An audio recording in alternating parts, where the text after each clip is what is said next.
महाभारत का जब युद्ध शुरू होने लगा था तब दुर्योधन और अर्जुन दोनों ही श्री कृष्ण के पास जाते हैं। तो जब वो भगवान श्री कृष्ण के पास जाते हैं तो उस समय प्रभु जो है वो विश्राम कर रहे होते हैं। तो दुर्योधन प्रभु के सराहने पर खड़ा हो जाता है और अर्जुन प्रभु के चरणों में जाकर बैठ जाते हैं। तब जैसे ही प्रभु की आंखें खुलती हैं तो सबसे पहले वो अर्जुन को देखते हैं और फिर अर्जुन से पूछते हैं कि अर्जुन मांगो, तुम क्या चाहते हो।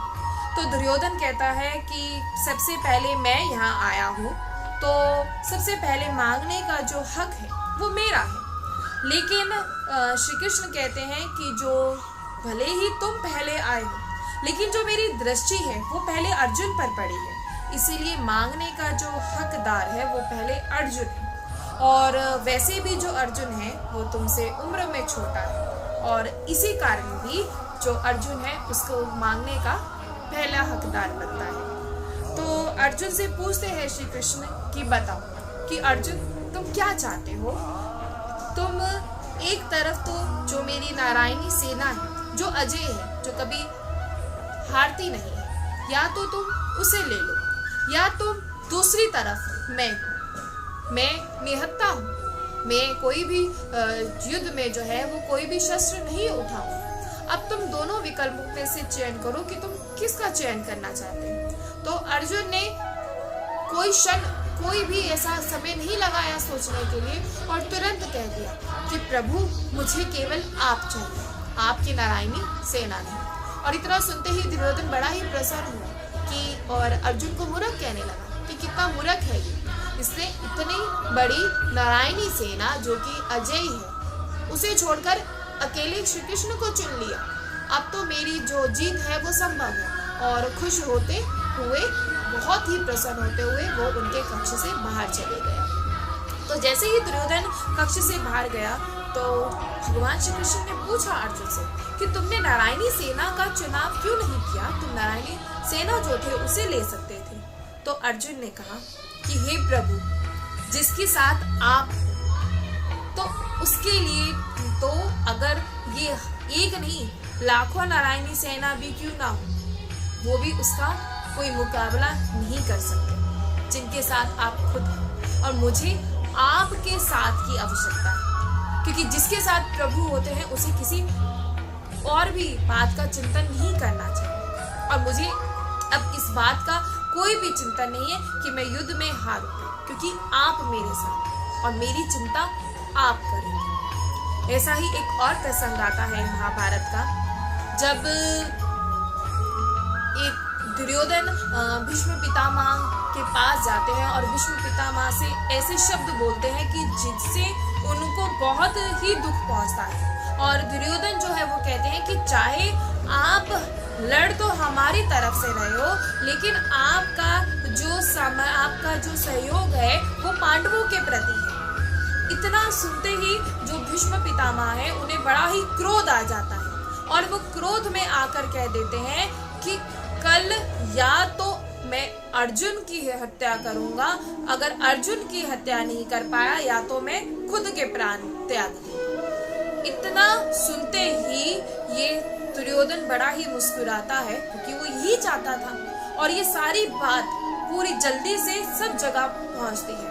जैसे ही भगवान श्री कृष्ण के पास ये बात पहुंचती है तो वो भागे भागे अर्जुन के कक्ष में जाते हैं और देखते क्या है, जो अर्जुन है वो आराम से विश्राम कर रहे होते हैं।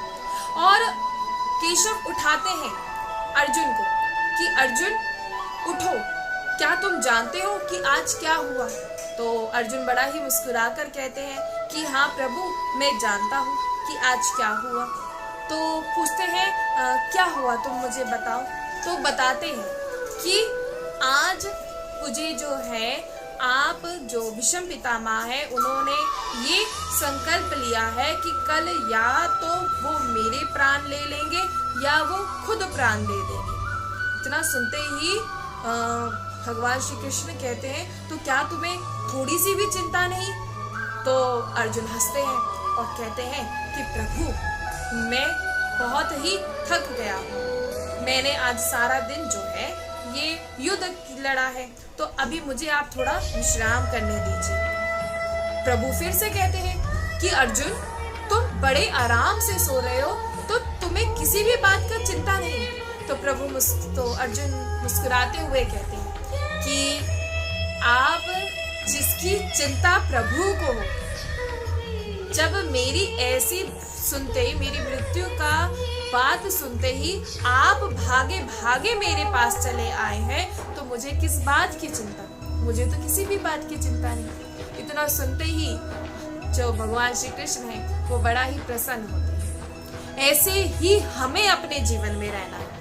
हमें अपने जीवन में ये नहीं सोचना कि हम क्या कर सकते हैं। हमें अपनी चिंताओं का चिंतन खुद नहीं करना। अगर हम अपनी चिंताओं का चिंतन खुद करेंगे तो यकीन मानिए हमारी चिंताएं कभी नष्ट नहीं होंगी और वो बढ़ती जाएंगी। लेकिन अगर हम अपनी चिंताओं का चिंतन अपने प्रभु पर छोड़ दें कि हमारे प्रभु इच्छा या हमारे प्रभु जाने, हमारे साथ कुछ भी अच्छा होता है, कुछ भी बुरा होता है, तो वो हमारे प्रभु की मर्जी से होता है, तो क्यों हम इस बात का चिंतन करें? और जो ऐसा मान कर रहते हैं, यकीन मानिए प्रभु उनकी जितनी भी चिंताएं हैं तो उनका जो भार है वो स्वयं उठाते हैं।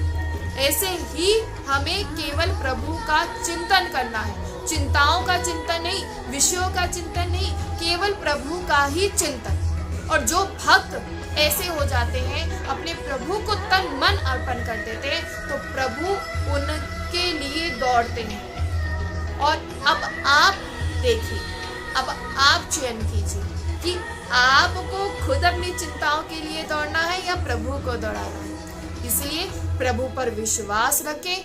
आपकी चिंताएं उनकी चिंता है। अगर आप अपनी चिंता को अपना समझेंगे तो आप हमेशा ही दुखी रहेंगे। लेकिन अगर प्रभु पर छोड़ देंगे, यकीन मानिए तो जीवन में कोई भी चिंता नहीं रह जाएगी। जय श्री राधे।